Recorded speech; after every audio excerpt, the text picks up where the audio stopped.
السلام علیکم ورحمۃ اللہ وبرکاتہ۔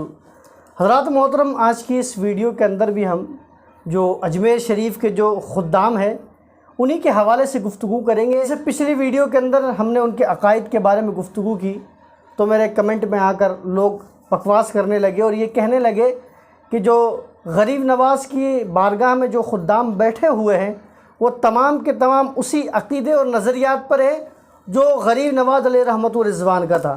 تو آج کی ویڈیو کے اندر ہم اسی موضوع کے اوپر گفتگو کریں گے، کیا آج کے جو خادم وہاں پر بیٹھے ہوئے ہیں کیا ان کا عقیدہ وہی ہے جو غریب نواز علیہ رحمت و رضوان کا تھا؟ حضرات محترم، پہلے تو ہم یہ بات کرتے ہیں کہ جو میں نے ویڈیو بنائی تھی ابھی کہ ان کا عقیدہ یہ ہو گیا کہ یہ حضرت علی کو خلیفہ بلا فصل مان رہے ہیں، ہم اسی کے اوپر بات کر لیتے ہیں۔ اب آپ مجھے بتائیے، اور یہ اجمیر کے جتنے بھی خدام ہیں یا ان کے جتنے بھی چاہنے والے ہیں ان سے میرا یہ سوال ہے، آپ نے کہاں پر یہ بات پڑھی کہ غریب نواز علیہ رحمت و رضوان کا یہ نظریہ تھا، یہ عقیدہ تھا کہ غریب نواز مولا علی کو خلیفہ بلا فصل مانتے تھے؟ اور میرا یہ پورے خادموں کو چیلنج ہے کہ آپ مجھے کسی ایک کتاب کے اندر جو غریب نواز نے لکھی ہو اور یہ بیان کیا ہو کہ نبی علیہ السلام کے بعد حضرت ابو بکر صدیق پہلے خلیفہ نہیں ہے، حضرت عمر فاروق دوسرے خلیفہ نہیں ہے، حضرت عثمان یہ تیسرے خلیفہ نہیں ہے، کسی بھی کتاب میں لکھا ہو تو آپ مجھے لا کے بتا دیجئے۔ میں گارنٹی سے کہہ سکتا ہوں کہ کسی بھی ایک کتاب کے اندر یہ عقیدہ غریب نواز علیہ رحمت و رضوان نے نہیں دیا ہے۔ کیوں نہیں دیا ہے؟ کیونکہ غریب نواز علیہ رحمت و رضوان کا خود یہ عقیدہ تھا کہ نبی علیہ السلام کے بعد اگر کوئی خلیفہ بلا فصل ہے تو وہ حضرت ابو بکر صدیق ہے، دوسرے جو خلیفہ ہیں وہ امیر المؤمنین حضرت عمر فاروق اعظم ہیں، تیسرے جو خلیفہ ہے وہ حضرت عثمان ذو النورین ہیں، اور چوتھے جو خلیفہ ہے وہ مولا علی مشکل کشا حیدر کرار حضرت علی یہ چوتھے خلیفہ، اور یہ حضرت غریب نواز علیہ رحمت و رضوان کا عقیدہ تھا۔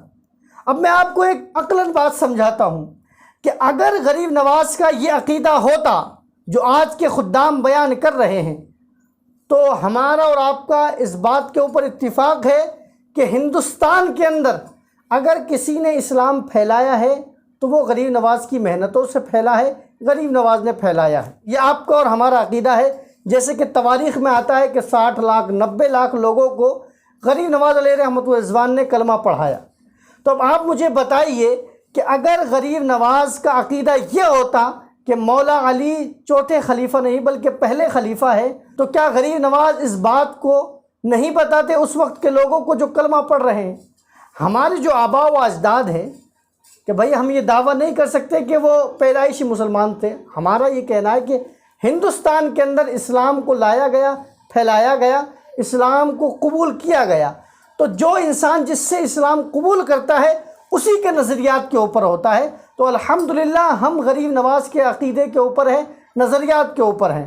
اب میں جو بات کہہ رہا تھا کہ اگر حضرت غریب نواز کا یہ عقیدہ ہوتا کہ مولا علی پہلے خلیفہ ہیں تو جو 60 لاکھ لوگوں کو یا 90 لاکھ لوگوں کو کلمہ پڑھایا تھا غریب نواز نے، ان تمام کا عقیدہ بھی یہی ہوتا کہ مولا علی پہلے خلیفہ ہیں، چوتھے خلیفہ نہیں ہیں۔ لیکن آپ یہ تعجب کی بات دیکھیے کہ یہ عقیدہ 1450 سال کے اندر صرف اور صرف شیعوں کا رہا ہے، کسی اور مکاتب فکر کا یہ نظریہ، یہ عقیدہ نہیں رہا ہے، کسی کا بھی نہیں رہا ہے، صرف شیعوں کا رہا ہے۔ تو آپ سے میرا یہ سوال ہے کہ جو یہ کہہ رہے ہیں کہ آج کے خدام جو وہاں پر بیٹھے ہوئے ہیں ان کا عقیدہ وہی ہے جو غریب نواز کا ہے، تو آپ مجھے بتائیے کیا یہی عقیدہ ہے غریب نواز کا؟ ہرگز بھی نہیں ہے۔ کیوں نہیں ہے؟ کیونکہ قرآن و حدیث کی روشنی کے اندر جو ہمیں دلیل ملتی ہے وہ اس بات کی ملتی ہے کہ پہلے جو خلیفہ ہیں وہ حضرت ابو بکر صدیق ہی ہیں، اس کے بعد جو خلیفہ ہیں وہ حضرت عمر فاروق ہیں، اس کے بعد حضرت عثمان ہیں، اس کے بعد مولا علی ہیں۔ جبکہ حضرت علی کے بیٹے محمد بن حنفیہ نے خود مولا علی سے یہ سوال کیا تھا کہ نبی علیہ السلام کے بعد سب سے افضل ترین شخصیت کون ہے؟ تو مولا علی کا جواب یہی تھا کہ سب سے افضل جو ہے نبی علیہ السلام کے بعد وہ حضرت ابو بکر صدیق ہیں۔ پھر انہوں نے آگے سے پوچھا کہ اس کے بعد کون ہے؟ پھر مولا علی نے فرمایا کہ حضرت عمر ہے۔ پھر محمد بن حنفیہ نے آگے عرض کیا کہ ابا جان پھر کون ہے؟ پھر مولا علی نے جواب دیا کہ اس کے بعد حضرت عثمان ہے۔ اس کے بعد پھر محمد حنفیہ نے کہا کہ اس کے بعد آپ ہیں، تو مولا علی کا جواب یہ تھا کہ میں تو کہاں ہو سکتا ہوں، مطلب ایک عاجزی وہاں پر پیش کر رہے تھے مولا علی۔ تو اب آپ مجھے بتائیے کہ جس علی کے بارے میں یہ دعویٰ کر رہے ہیں کہ مولا علی خلیفہ بلا فصل ہے، وہ تو یہ کہہ رہے ہیں کہ صاحب سب سے افضل ترین شخصیت حضرت ابو بکر ہے، حضرت عمر ہے، حضرت عثمان، اس کے بعد میں ہوں۔ تو میرے بھائی پھر آپ لوگ اس عقیدے کو کیوں پروموٹ کر رہے ہیں جس عقیدے کو شیعہ پروموٹ کر رہے ہیں؟ پھر آپ یہ کہہ رہے ہیں کہ صاحب آپ ہمارے خلاف ویڈیو بنا رہے ہیں۔ میں خلاف نہیں بنا رہا ہوں، آپ لوگ ایسا عقیدہ پروموٹ کر رہے ہیں، بتا رہے ہیں، تو میرا یہ فرض بنتا ہے کہ میں لوگوں کو سمجھاؤں، بتاؤں کہ صاحب یہ وہ عقیدہ نہیں ہے جو غریب نواز کا۔ کہ غریب نواز کا عقیدہ یہی ہے کہ مولا علی پہلے نہیں چوتھے خلیفہ ہیں، اور الحمدللہ ہم بھی غریب نواز کے عقیدے پر ہیں۔ ہم بھی یہی بات کہتے ہیں جو غریب نواز نے کہی ہے، پہلے خلیفہ حضرت ابو بکر ہے، دوسرے حضرت عمر ہے، تیسرے حضرت عثمان ہے، چوتھے مولا علی ہے۔ جو عقیدہ غریب نواز کا ہے الحمدللہ وہی عقیدہ ہم اہل سنت والجماعت کا ہے۔ اللہ تعالی ہم تمام لوگوں کو اسی مسلک پر، اسی عقیدے پر، اسی نظریے پر قائم اور دائم رکھے۔ واللہ تعالی اعلم۔ السلام علیکم ورحمۃ اللہ وبرکاتہ۔